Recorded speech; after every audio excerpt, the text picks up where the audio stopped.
Assalamualaikum warahmatullahi wabarakatuh. Salam sejahtera bagi kita semua. Pertama-tama, saya ucapkan terima kasih kepada Dr. Gigi Sinta Amini Pratiwi, spesialis radiologi kedokteran gigi, selaku pembimbing jurnal ridik saya. Saya, Nabila Apradanti, Koas Angkatan 42, akan memaparkan hasil jurnal reading radiologi kedokteran gigi saya yang berjudul Cemento Osseous Dysplasia Periapikal pada Anterior Maxilla, laporan kasus. Periapical cemento osseous dysplasia atau PCOD merupakan lesi non-neoplastik jinak yang terjadi pada area periapikal gigi, di mana jaringan tulang yang normal digantikan oleh jaringan ikut fibrosa. Nama lain dari lesi PCOD diantaranya periapical cemental dysplasia, focal cemento osseous dysplasia, cementoma, fibrosamentoma, periapical osteofibrosis, sclerosing cementoma, periapical fibroosteoma, dan periapical fibrous dysplasia. Lesi PCOD sering ditemukan pada wanita berusia di atas 30 tahun dengan rasio perbandingan antara perempuan dan laki-laki yaitu sebesar 9:1. Lesi PCOD sering ditemukan pada orang berkulit hitam dan Asia. Etiologi dari PCOD belum diketahui secara pasti, namun kemungkinan berhubungan dengan respon tulang dan spentum yang tidak biasa terhadap beberapa faktor lokal. Lesi PCOD terjadi akibat perubahan lokal pada metabolisme tulang normal yang menghasilkan resorpsi tulang konsolis normal yang digantikan jaringan fibrosa, trabekula tulang normal, atau campuran keduanya. Pasien dengan lesi PCOD biasanya tidak mengeluhkan adanya gejala atau asimptomatik. Nah, lesi ini biasanya ditemukan pada pemeriksaan radiografi rutin yang diambil untuk tujuan lain. Lesi ini terjadi pada gigi yang vital di mana gigi tidak terdapat karies ataupun tambalan. Epicenter dari lesi PCOD terletak di area periapikal gigi. Lesi PCOD sering terjadi pada periapikal gigi anterior mandibula. Lesi PCOD dapat berupa lesi multiple dan bilateral. Lesi ini biasanya berdiameter kecil kurang dari 1 cm, tetapi bisa menjadi cukup besar. Pada kasus lesi yang besar dapat meluas sampai ke inferior border of mandibula dan pada maksila dapat meluas ke area sinus maxillaris. Lesi PCOD dapat berbentuk irreguler atau mungkin memiliki bentuk bulat atau oval keseluruhan yang berpusat di apeks gigi. Lesi PCOD memiliki batas yang jelas dan memiliki lebar korteks yang berbeda. Secara internal, terdapat tepi radiolusen tebal yang melebihi struktur radioopak yang terkadang sulit untuk dilihat pada lesi yang matur. Saat lesi matur, akan muncul lapisan tulang yang sangat tebal dan sklerotik. Struktur internal dari lesi PCOD tergantung dari tingkat kematangan lesi. Lesi PCOD dibagi menjadi 3 tahap. Pada tahap awal, lesi biasanya berupa gambaran radiolusen unilokular berbatas jelas berupa punch out. Pada tahap kedua atau maturasi, gambaran lesi berupa radioopak yang dikelilingi oleh radiolusen dan berbatas jelas. Bentuk bervariasi mulai dari oval kecil dan bulat atau cottonwool appearance hingga area kalsifikasi yang besar, irregular, amorph, pola swirling atau berputar-putar. Pada tahap ketiga atau fase matur, lesi berupa gambaran radioopak yang jelas. Biasanya batas radiolusen yang sangat lebar dapat terlihat. Efek terhadap jaringan sekitar yang ditimbulkan oleh lesi PCOD diantaranya menyebabkan ekspansi rahang, perpindahan dasar sinus maxillaris ke superior, perpindahan kanalis alveolus inferior ke inferior, dan displacement plat kortikal bukal dan lingual. Efek terhadap gigi menyebabkan hilangnya lamina dura di sekitar akar gigi yang terlibat dan ruang ligamen periodontal yang melebar dan tampak kurang jelas. Akar gigi dapat berkembang menjadi hipersementosis terutama pada fibrosemento osseous dysplasia sehingga pencabutan gigi sulit dilakukan. Diagnosis banding lesi PCOD tahap awal diantaranya pertama yaitu granuloma periapikal. Persamaannya adalah lesi radiolusen berbatas jelas punch out pada apeks gigi, menyebabkan hilangnya lamina dura dan pelebaran ruang ligamen periodontal. Gigi yang terlibat sama-sama asimptomatik. Perbedaannya, granuloma periapikal terjadi pada gigi non-vital atau pekat terhadap perkusi karena ada keterlibatan infeksi sampai ke pulpa, sedangkan lesi PCOD terjadi pada gigi yang vital dengan tidak adanya karies maupun tambalan. Diagnosis banding yang kedua pada lesi PCOD tahap awal adalah kista periapikal. Persamaannya, lesi berupa gambaran radiolusen pada apeks gigi yang terlibat, gigi asimptomatik kecuali bila terjadi infeksi sekunder.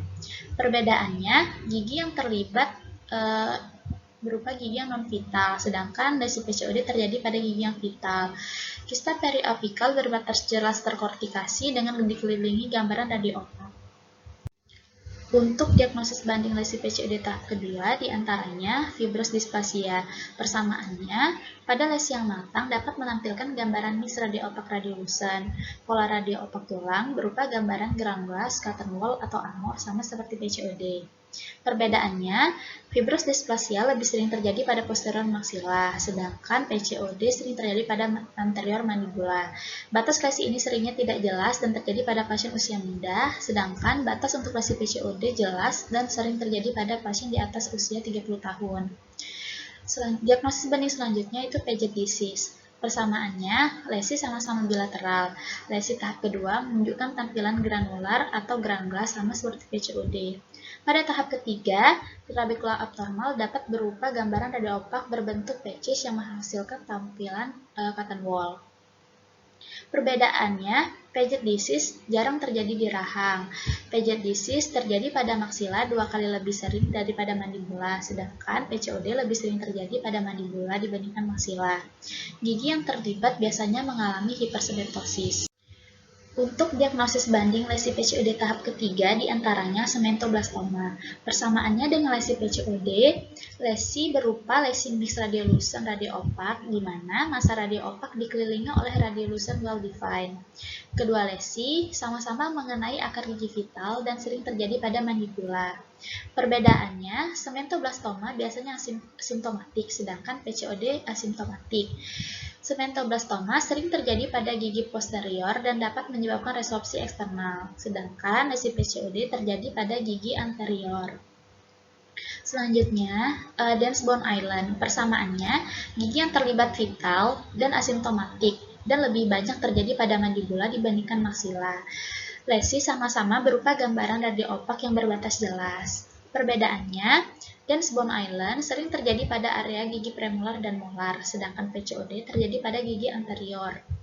Lesi berbatas jelas tetapi kadang-kadang menyatu dengan trabekula tulang di sekitarnya.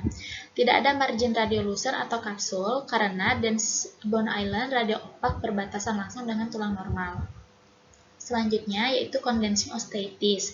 Persamaannya dengan lesi PCOD yaitu lesi berupa gambaran radio opak berbatas jelas, tapi bisa juga berbatas tidak jelas pada apeks gigi.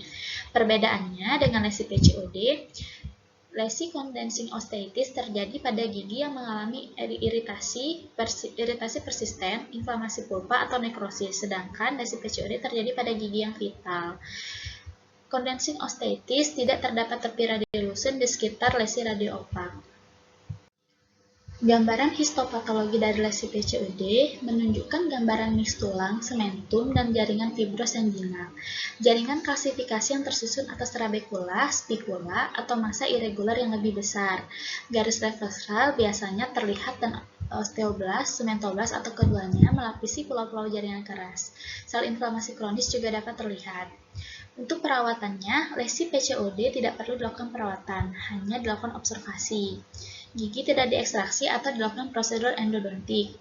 Perawatan bedah dapat dilakukan pada lesi PCOD yang besar yang menyebabkan gejala parah atau kelainan bentuk wajah. Lesi yang matur cenderung mengalami infeksi sekunder sehingga pasien diinstruksikan untuk menjaga kebersihan rongga mulut. Laporan kasus pada jurnal ini menyebutkan bahwa lesi terjadi pada seorang wanita kulit putih berusia 33 tahun. Hal ini sejalan dengan teori bahwa lesi PCOD terjadi pada wanita di atas usia 30 tahun. Namun tidak sejalan dengan teori bahwa lesi PCOD ini ditemukan pada wanita berkulit hitam dan Asia. Pada kasus dijelaskan bahwa pasien mengeluhkan adanya rasa sakit sejak 30 hari terakhir. Dari riwayat perawatan menyebutkan bahwa pasien pernah dilakukan perawatan endodontik pada gigi 11 10 tahun yang lalu dan perawatan ortodontik 3 bulan yang lalu. Pada pemeriksaan objektif yang dilakukan, pada gigi 11 ditemukan palpasi positif, perkusi negatif, dan vitalitas negatif yang menunjukkan bahwa gigi 11 sudah non-vital. Sedangkan gigi 12, 21, dan 22 vitalitas positif.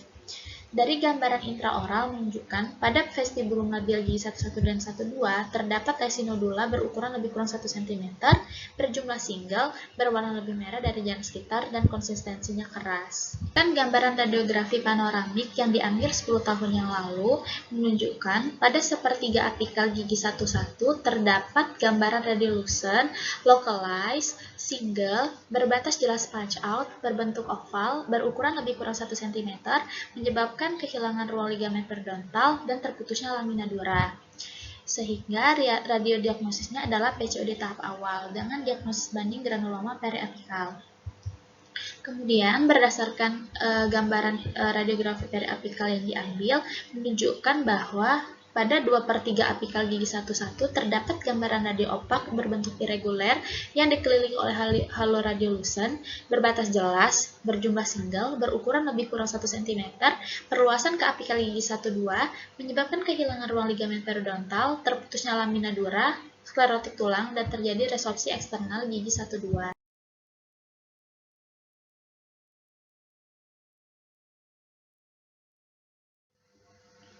Pada kasus ini dilakukan pemeriksaan CBCT.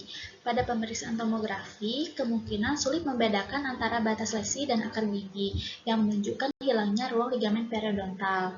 Selain itu, resorpsi akar vertikal juga terlihat pada gigi 12 yang bertepatan dengan perluasan lesi. Pada bidang parasagital, lesi menyebabkan penetrasi bukal dan palatal tulang kortikal. Pada kasus ini, perawatan dilakukan yaitu biopsi insisi untuk dilakukan pemeriksaan histopatologis. Dari gambaran histopatologis yang didapatkan menunjukkan lesi terbentuk oleh jaringan termineralisasi dengan tingkat mineralisasi yang berbeda dalam bentuk osteoid dan tulang trabekula yang ditunjukkan oleh panah merah. Kemudian, jaringan tulang yang mengandung osteosit yang menembus area basofil yang ditunjukkan oleh panah biru. Lalu, material sementum yang ditunjukkan oleh panah hitam. Follow up yang dilakukan 1 tahun 5 bulan menunjukkan jaringan mukosa yang sehat pada vestibulum labial gigi 11 dan 12 seperti yang ditunjukkan pada gambar 6A. Kemudian, pada gambar 6B, pada 2/3 apikal gigi 11 terdapat gambaran radio opak berbentuk irregular yang dikelilingi halo radiolucent, berbatas jelas, berjumlah single, berukuran lebih kurang 8 mm, lebih kecil dari foto sebelumnya. Perluasan ke apikal gigi 12 menyebabkan kehilangan ruang ligamen periodontal, terputusnya lamina dura, sklerotik tulang, dan terjadi resorpsi akar eksternal gigi 12. Kesimpulannya, radiodiagnosis pada kasus ini adalah periapikal cemento osseous dysplasia atau PCOD, karena lesi berada pada gigi anterior maxilla berupa lesi radiolucent berbatas jelas punch out yang berkembang ke fase matur dan dengan gambaran radio opak sklerotik yang dikelilingi halo radiolucent. Perawatan endodontik yang dilakukan 10 tahun yang lalu dapat dinilai sebagai kesalahan diagnosis karena gambaran lesi PCOD tahap awal pada kasus ini mirip dengan granuloma periapikal. Pemeriksaan dan diagnosis yang lebih teliti patut dilakukan mengingat pada gigi 11 tidak terdapat adanya karies ataupun tambalan yang menunjukkan bahwa gigi masih vital. Pada kasus ini dilakukan biopsi insisi pada lesi untuk diagnosis dan tindak lanjut yang lebih baik karena pada kasus ini lesi menunjukkan perkembangan yang agresif. Baiklah, sekian presentasi dari saya. Lebih dan kurang saya mohon maaf. Wabillahi taufiq wal hidayah. Wassalamualaikum warahmatullahi wabarakatuh.